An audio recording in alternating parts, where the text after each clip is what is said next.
This is Unsung History, the podcast where we discuss people and events in American history that haven't always received a lot of attention. I'm your host, Kelly Therese Pollock. I'll start each episode with a brief introduction to the topic, and then talk to someone who knows a lot more than I do. Be sure to subscribe to Unsung History on your favorite podcasting app so you never miss an episode. And please, tell your friends, family, neighbors, colleagues, maybe even strangers to listen to.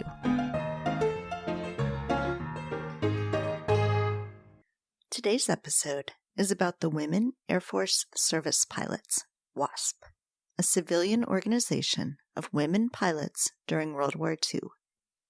Formed in September 1942, the Wasp had two arms: the Women's Auxiliary Ferrying Squadron, WAFS, and the Women's Flying Training Detachment, WFTD. The Women's Auxiliary Ferrying Squadron was led by test pilot Nancy Harkness Love. Love was working in a civil service position in the Operations Office of the Ferrying Command's Northeast Sector, while her husband, Major Robert Love, was on active duty in Washington, D.C. Colonel William H. Tunner, who commanded the Domestic Division of the Ferrying Command, noticed her flying skills as she commuted by aircraft each day to Baltimore. Tunner had been searching for additional pilots to help in the war effort, and Love convinced him that experienced women pilots were the right fit for the job. He appointed Love as executive of women pilots, and she set about recruiting and training women to deliver planes from factories to military bases. At around the same time, pilot Jacqueline Cochran, who had been recruiting women pilots to serve in the British Air Transport Auxiliary, convinced General Hap Arnold of the Army Air Corps that the U.S. military would need to train more women pilots. She organized the Women's Flying Training Detachment, WFTD, to train women who weren't yet as well qualified, so that they could prepare to join the ferrying division. By summer 1943, the women pilots were doing more than ferrying planes, and they needed a name that reflected their duties. On August 5th, 1943, they became the Women Airforce Service Pilots, which fit General Arnold's desire for a nice acronym, WASP. Cochran served as director of WASP and its training division, and Love was director of the ferrying division. WASP recruits needed to be under the age of 35, in good health, and at least 5 foot 2 inches tall. They needed to already have a pilot's license and at least 35 hours of flight time. Over 25,000 women applied to join the WASP. Of the 25,000 applicants, only 1,879 candidates were accepted into the program. 1,074 candidates, over 57%, successfully completed the program, which was a better completion rate than male candidates. The training the women received was very similar to the training men aviation cadets received, except that the women did not receive gunnery training and had less in the way of formation or aerobatic training, since they would not be flying in combat. Many of the WASP recruits, though not all, were from fairly well-to-do backgrounds, which is how they had afforded earlier piloting experience. Most were white, although there were 2 Chinese Americans, 2 Latinas, and at least 1 Native American woman pilot in the program. African Americans were not welcomed. Cochran told one African American applicant in her interview that, quote, "It was difficult enough fighting prejudice aimed at females without additionally battling race discrimination," unquote. Among other important duties, the WASP continued to ferry airplanes. During World War II, women pilots flew 80% of all ferrying missions. the Wasp delivered 12,652 aircraft of 78 types between September 1942 and December 1944.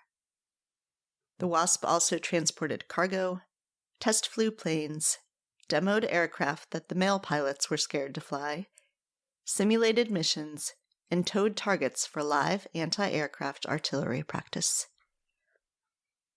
All of these duties carried risks, and 38 of the Wasp members were killed in accidents, 11 in training, and 27 on active duty missions. Because the Wasp members were not considered part of the military did not provide any honors, such as U.S. flags by the coffin, and the military did not even pay for the funeral or the expense of transporting the body home. There were various efforts to bring the Wasp formally into the military, although there was also opposition from civilian male pilots, and not everyone in the Wasp agreed on what militarization should look like. H.R. 4219, a U.S. House bill, which would have provided the Wasp with military status by making them a women's service within the U.S. Army Air Force, was defeated 188 to 169. On December 20th, 1944, the Wasp was formally disbanded. General Hap Arnold wrote to them, quote, "When we needed you, you came through and have served most commendably under very difficult circumstances. But now the war situation has changed, and the time has come when your volunteer services are no longer needed. The situation is that if you continue in service, you will be replacing instead of releasing our young men. I know the Wasp wouldn't want that. I want you to know that I appreciate your war service, and the AAF will miss you." Unquote. In 1977, the Wasp were finally given military recognition when they were granted veteran status. The Department of Defense had supported the bill, while the Veterans Administration opposed it. Senator Barry Goldwater, who had flown with the Wasp during World War II, championed the bill and attached it as an amendment to the GI Bill Improvement Act, H.R. 8701, in October 1977. Since the discharge papers for Wasp Helen Porter had read, quote, "This is to certify that Helen Porter honorably served in active federal service of the Army of the United States," unquote, the amendment stayed, and President Carter signed the bill into law on November 23, 1977. To help us understand more, I'm joined now by Dr. Katherine Sharp Landdeck, Associate Professor of History at Texas Women's University, and author of The Women with Silver Wings. So hi, Kate. Thank you so much for joining me today. Well, thanks so much for having me. So this is a really cool story, and I'm excited to talk about it and to talk about it with you. I wonder if you could tell the story of how you first got interested in the Wasp, because, you mentioned at the end of your book, there's just a little, sort of brief mention of it, but it sounds like a fascinating story. So if you could tell us a little bit about that. Sure. It's one of those moments in time that if you hadn't done something, your whole life would have been different. One of those great turning points. And basically, I was in Tulsa, Oklahoma. I was teaching at Spartan School of Aeronautics. I was teaching history and government for their associate degree program. I had a fresh, shiny new bachelor's in history and a shiny new bachelor's in political science. I was a double major. And there was an air show up the road in Bartlesville, the Bartlesville Biplane Expo. I couldn't get anybody to go with me. I worked at a flight school. I had all these friends who were pilots and aviation geeks. None of them would go. And I decided, you know what? I want to go. It was a sunny, June day in Oklahoma. And so I went by myself. And it was the best thing I ever did. And I highly recommend going places by yourself, because then you get to do what you want to do. So after the air show, I kind of hung around and was peeking in an airplane And it was a Pitts Special, which is one of the best aerobatic planes ever designed. It's just a really great little airplane. I was kind of peeking in it, and the pilot came over, and I was a little nervous, like, oh, are we gonna, is he gonna be mad at me? And this was a long time ago. This was in 1993, so a long time ago. I was quite young, and he's like very friendly, very nice, and he said, "Hey, over in the shade of that hangar over there is Curtis Pitts, the designer of this plane, and you should go say hi. He's nice." I'm like, I don't know. And he convinced me to go do it. And this was my day of being bold. So why not? And so I walked over, and I'm sure I said something clever like, "Hey, Mr. Pitts, you make a really neat airplane." I was very sophisticated and what I did, but he was just the nicest guy and talked to me for a very long time and introduced the woman sitting next to him as Carol Bailey Bosca, the 1951 International Aerobatic Champion, in his second airplane. And I was stunned. I loved airplanes. I worked at a flight school, and I had no idea that women flew in the 1950s and that there had been aerobatic competitions with women. So I spent all this time talking to them, and then asked if I could have my picture with them. And that picture is in the book, I think. And as we were finishing and walking away, some crazy woman, and if you believe in time travel, it was me, because she was kind of middle-aged and had crazy dark hair, and ran up and said, "You're Carol Bailey Bosca. You were a Wasp in World War II. You flew B-25s and all these planes." And I was stunned. I'm like, "What are you talking about?" And that was it. I talked with Carol a little bit about it, and she gave me her name and address on a note card. This is before email was popular and all of that, right? A long time ago, back in the dark ages. And she said, "If you want to learn more, write to me." So I spent the next 3 years learning everything I could, finding the very few books that had been written. And then I finally wrote to her. I went to graduate school so I could learn to write history the right way, because I wanted to know their story. And I wrote to her and said, "You may not remember me, but," and she invited me. The Wasp were being inducted into the Aviation Hall of Fame in Dayton, Ohio. And she said, "Come on up," and gave me the name of Nadine Nagel, who was the Wasp in charge, and said, "Be nice to Katie." And then Nadine got me set up in the hotel and got me, introduced me to the Wasp. And that's the weekend I started my oral histories in 1996. So it was just one of those, if I hadn't looked in that plane, if that guy hadn't encouraged me, if Curtis Pitts hadn't been nice, and Carol hadn't been sitting there, I don't even know where I would live. I have no idea what I'd be doing with my life. And it's not very often you have a photograph of that moment in time that changes everything. But Yeah. I feel very grateful. No, that's a long version of the story. Yeah, but it's an incredible story. I love that. And it's so rare for someone to have the project first and then decide to go to graduate school. So often people are like, when I was in grad school, I discovered. Right. I highly recommend it. It goes much faster. I'm sure. So this story in your book is so incredibly detailed. So you just mentioned oral histories. What are all the kinds of sources that you use to piece this together? Yeah. So the thing about the story of these women is it really hadn't been told broadly, right? There were, some of the Wasp had their letters and wrote little memoirs and things like that. But Sally Keel had written a really good book on just the general history. But, there was so much that was missing in the Wasp story. And I came at it in kind of an odd way, because I was really interested in what they did after the war.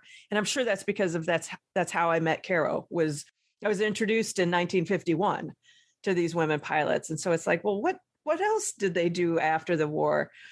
So it was difficult to find any sources. This is back in the day when you had microfilm and microfiche for government documents and stuff. So, I started with some of those traditional sources. The Air Force Academy was very helpful getting me some microfilm on those official reports, which now the Air Force has all online, which is very exciting and frustrating. I can still smell the microfilm printer at a quarter a page that but yeah, so just a lot of those traditional government documents, those briefings, and because it's military history, they all did official reports at the end, right? Those concluding reports. So all those statistics were kept. There was a medical report on the women. They had kept all these medical, documents on them. But then, oral histories was a huge part of it because their story hadn't been told and asked. Nobody had asked. So in June of 96 is when I started my oral histories. I interviewed Caro and her best friend, Caddy Lander-Steele, and Elaine Harmon and Ruth Carney. I think that weekend I interviewed 8 women or something like that, just to fill in those gaps. And I had the good fortune of having a very good professor, Charles Johnson. He ran the Center for the Study of War and Society at the University of Tennessee.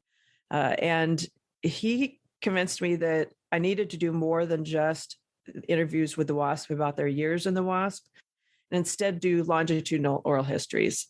So I interviewed them about their lives before, their lives during the war, and then the post-war years all the way to the present, depending on, in the 90s at the time I started.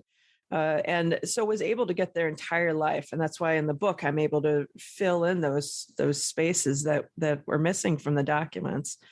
And, the WASP had just decided to start their archives at Texas Woman's University in 1993, the same year I met Caro. So I'm actually the first scholar to use the WASP archives. They have it written down. They didn't know me then. Now I work there as a history professor, which is very exciting. But they had one collection. Now they have an entire vault worth of boxes and documents and tens of thousands of photographs. But it was just building those sources out of nothing, which is exciting and frustrating at the same time. But I know that there are other scholars now who are already, people working on their dissertation on different angles of the WASP story are using the sources that I found and encourage the WASP to donate. So that's really, that's really very rewarding as a scholar to know that you're doing more than just your own work. You're actually able to build sources for future scholars. I'm not sure if that answered your question. No. It's kind of roundabout way, but I used everything. That's excellent. I love that. So then talk to me a little bit about, this was a dissertation and presumably was written in a certain style to be a dissertation. Mm-hmm. But the book is not at all sort of the sort of academic style. It's, through a trade publisher, and it's very much a narrative, like you're reading a novel. So can you talk some about that process of telling this story in that way? Yeah, absolutely. And thank you for saying it was like a novel. That makes me feel good, because it's really hard when you've been trained as an academic historian. And you're right, this was my dissertation initially, to shift gears and write in a narrative style. I think one advantage I had is that one of the ways I helped support myself through graduate school was I wrote for different aviation magazines. And I wrote about the WASP. I wrote in Flight Journal. I wrote for Flight Training magazine. I actually got to fly the Goodyear blimp for an article I wrote for them. And I wrote about the WASP. There was a magazine called Woman Pilot at the time. And so I do kind of feature stories on some of the WASP. So I had some of that writing for that public audience experience. And I highly recommend it. I think it really makes you know what you know. Right? Because you can talk to an academic audience and you can talk about theories and other scholars and things, but you've got to really, it's almost that elevator speech, right? You've got to have that down pat to be able to get that story out to a public audience. But I think the shift to the narrative is being able to take a step back and find the story within your work, right? And I'm very proud of the fact that this book is every bit as academic and scholarly as my dissertation was, more so, I think. And I followed the rule of 3 with my academic rules, right? Every fact that's in there, it's the rule of 3. I corroborated all the way around. So it's just as accurate. I've got a lot of endnotes in the back. My editor, I think I cheated a lot when we were editing and picked things up that I was supposed to cut and put them in the back. So if you read it, the notes are very gossipy and very good. But it's finding that story. Where's that through line in the work that you have, and recognizing that people have to be at the center of your work. And for that, I took, this big story of 1,100 women and found 5 lead, characters. I'm using quotation marks here, who were real, and all of whom I knew personally, and all 5 of them can go, well, it ended up being 3. I started with 5, and then in the book it's 3. And I ended up, you can take them all the way from the 1930s through the war years, into the post-war, all the way through to, 2016 for one of them. And I had to choose women that could tell the bigger Wasp story, and so, Teresa tells the story of the early women pilots and all the way through. And Dora tells a story of the expansion of the Wasp program. And Marty tells the story of those who came to it late and were in the last class and what happened. And then they were all active in the militarization efforts or veterans efforts in the 1970s. So it's just finding that story, I think, being true to your sources, but kind of relaxing your brain a little to see the story that's there. You know what I mean? It's because it's there. You just have to get out of your own way sometimes to find it. So you're a pilot too. Can you talk some about, because you write really eloquently about the actual experience of piloting these planes and what's that like? Can you talk about what that would have been like for them, doing tons of different kinds of planes that they had to learn to fly, and sometimes being among the first to fly these planes, like what that experience would have been? Yeah, absolutely. And I think I did have a real advantage being a pilot myself. It was always funny when I did the oral histories that once they found out I was a pilot, the whole tone changed, the whole language changed, and the way they described the flying changed, because it really it was such a wonderful experience for them. And to get to, they all came of age in that golden age of aviation when, which we forget, we think about Amelia Earhart, but she dies. And so it all ends poorly. But the American people were so passionate about flying. And so these women all grew up with that. And then they get in those airplanes, and this idea of the freedom that you can feel, because it's not like climbing in the back of an airline today, right? That's not free. That's annoying. But to be up front is a lot more fun. And these small planes, it gives you power, I think, to have that sense of strength that you can take off that plane and you can land it, and you're in the air above and you can see the world and get a whole new perspective. And then for the women to have the opportunity to fly those planes, I mean, those were the best planes of the day, the fastest, the heaviest, the strongest, that nobody would ever get a chance to fly again. So few people. And they knew what a privilege it was and what an opportunity it was. And, most pilots, you want to go higher and faster, and, just the opportunity for them to get in those planes. And if you read their letters, they talk about getting into the Stearman, which is the open cockpit plane, and how cold it was, or how hot it was, or how wonderful it was. And then they get into the AT-6, which is much heavier and faster, and how nerve-wracking it was. But then they did it, so it's really that. I think airplanes are one of those things that you really can gain confidence in all aspects of life by, partnering with that aircraft, right? Yeah. Becoming one with the machine. It's just a really incredible feeling. I think one of my favorite things was the Army using women to show the men that they shouldn't be scared of certain planes. Yep, they did that more than once. It's so easy to fly, even a girl can do it, right? And that grew out of the 30s, let's sell personal airplanes and we'll have the women be the salespeople, because then, everybody knows that it's easy to fly, right? Yeah, they have the most sophisticated plane, the B-29, this incredibly dangerous and powerful plane. And here, let's put two little girls in it and see how the boys feel about that. Yeah. Oh gosh. Well, and speaking of danger, there were women who died in the course of this. So the Army, as you write about, didn't consider them to be military. They were civilian, and yet this was a really dangerous thing that they were doing. Mm-hmm. Can you talk some about what, like the response that the women, as you talk to them, like what they saw their role as in the war, and how they sort of accepted that danger of what they were doing? Yeah, and I think that's important. I think they all knew it was dangerous. None of them wanted to die, and I think that's But aviation is dangerous, just as any sport of that level is.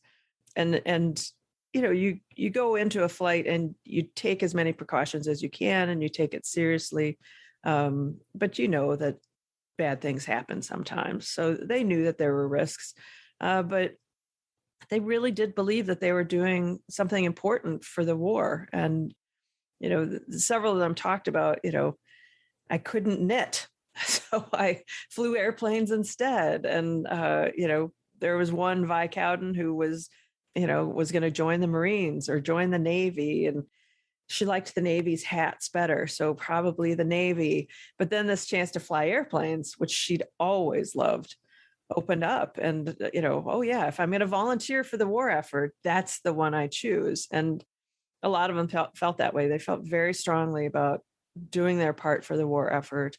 And, if I'm going to do my part for the war effort, why not do it flying airplanes? Because they really found that opportunity. Some of them, their parents, usually one parent supported them. Some were certain they were going to go off and get killed. But it was, I think, one important thing to know about these women. And I didn't quite get it when I started, because when I started, I was their age. I was in my early 20s. And now I am no longer in my early 20s. We'll just say that. You guys do the math, but they were so young. They were so young. The oldest was 35, but the average age was 22, right? They were 18 and a half to 24 was really the range there that most of them were. That is incredibly young. And you have a different kind of confidence when you're young like that than you do when you're older. And you're willing to take more risks and, see the risk reward ratio in a different way than when you're older. And a lot of them felt that way. Yeah. So I think one of the interesting things about this story is how these women are very much products of their time, and yet pushing against sort of the expected of what a woman would do then, and I think the contrast of Nancy and Jacqueline is very sort of illustrative of that. Can you talk some about that? It's such an interesting, like, some of them are really like, okay, this is what women do. We're going to go back after the war and get married and have kids and stuff. But they're sort of always pushing against that, what's expected of women. Yeah. And I think, so the most common trait of all these women is they were all very intelligent, right? You had to be well educated and quite smart to make it through this program, right? Some of the trainees who were very good pilots, they just didn't learn quickly enough. That's what a lot of the graduates say. And so intelligence and hard work were definite traits, but independence, that's the trait. You talk to their kids today and they're like, oh, mom was so independent. And, and they just were independent thinkers, and they were going to do what they were going to do. And I think that fit their mindset. Remember, these are women who grew up knowing they could vote, and they're really that first generation. Many of them were born in 1920 or right, on either side of it. And so, that growing up with a different attitude about, well, of course women can do things, right? This is, we're going to vote, we're going to do all these things. And they really do push the limits of what women could do. And they didn't do it because they were women. That's one of the things that I've talked to a lot of them about was, are you a feminist, or did you do it, for women's lib, and they're like, oh God, no, absolutely not. I just did what I wanted to do. And if somebody said no, I said, yes, I can. And so I did it. So it was that more of an independent, stubbornness and determination to do what they wanted to do than it was a broader, I'm doing this for all womankind. Some of them were conscious of that. It depended on the individual, but for the most part, it was, hey, I'm going to go and do this, and hopefully other women can do it too, because we are proving that we can. But they were just very stubborn. Yeah, and I think this tension between, we need the women, we need them to be doing these important jobs, but only if it's not taking a job away from a man. Like, as long as it's freeing up men to go overseas and fight, then great, let's have the women do it. But the second it's taking a job away from a man, it's suddenly problematic. Yeah. I guess if you could talk a little bit about that sort of push for militarization, that's a hard word to say. It is. And what that looked like and why it ultimately failed in the 40s. Mm-hmm. Yeah. So, the women were brought in. It's so complicated, and a whole book could be written just on this piece. I tried, but my editor made me cut a lot out. But this idea of the women were brought in initially as civilians, as many men were, with the idea that after 90 days, they'd be made second lieutenants and part of the Army Air Forces. But it's that step kind of got stalled because there was an effort to keep the women segregated and make them independent. And so they were going to bring them into the Women's Army Corps. And that didn't work because the Women's Army Corps couldn't have children. And a lot of the Wasp did.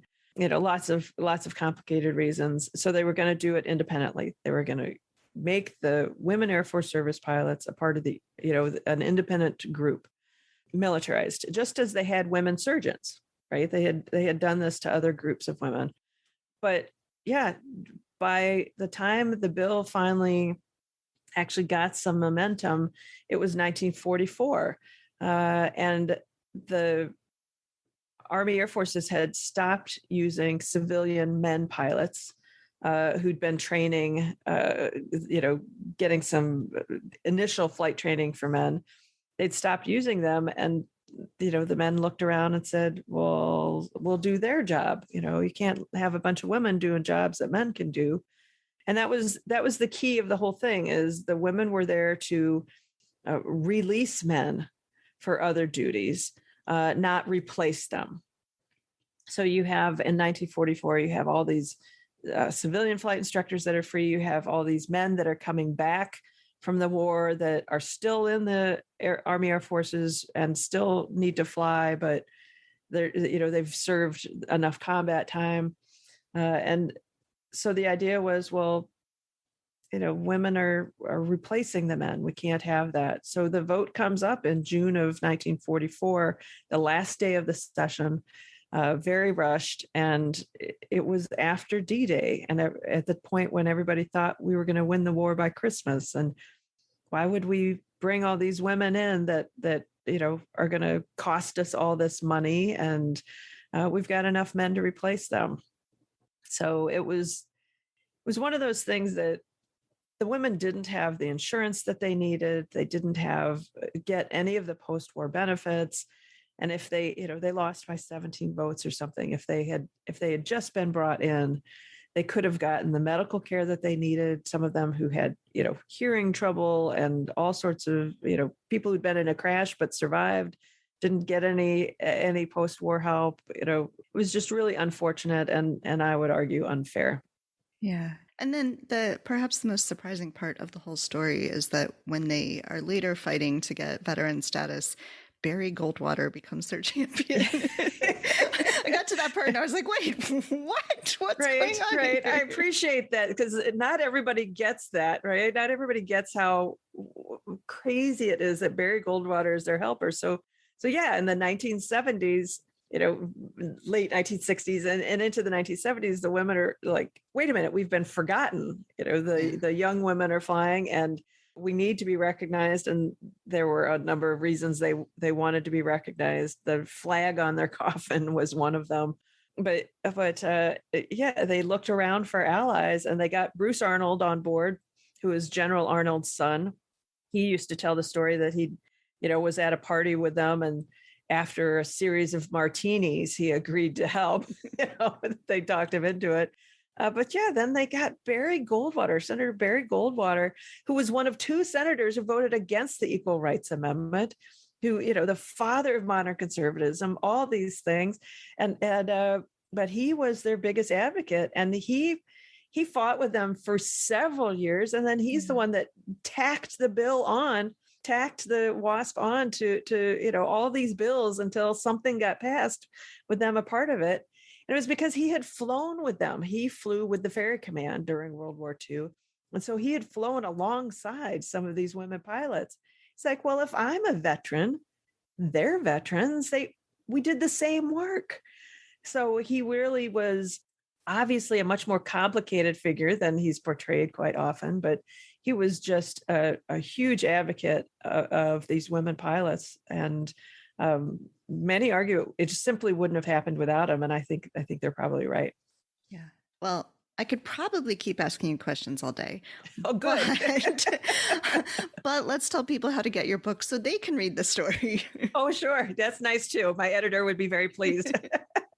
So yeah, I mean, you can find it basically anywhere books are sold. I think it's on paperback, hardback, audiobook, ebook, however you like your books, it's available. And I do have a website, katherinesharplanddeck.com, that has some tidbits and things like that as well. So. And I'm, as any listener of this podcast knows, I love audiobooks, and this is a great audiobook. So. Good. Yeah, They did a really good job with it, and very professionally done. They called me a dozen times while they were recording. How do we pronounce this? What did they say? And it was just very impressive, the whole process. And so I'm glad to hear that feedback that an audio listener loves the audiobook, because they were really great to work with. Yeah, definitely. Is there anything else you want to make sure we talk about? No, I think, the Wasp, I always ended my oral histories with them and said, okay, well, what do you want to walk away with? What do you want people to remember about you? And almost every single one of them would sit up kind of straight and say, we were first. And they were very adamant about that. And then they'd go on about, don't forget the 38 and don't forget. But they were really proud of the fact that they were first and that they did what their country needed them to do. So I think that's maybe the thing to walk away with, is they were first. Yeah.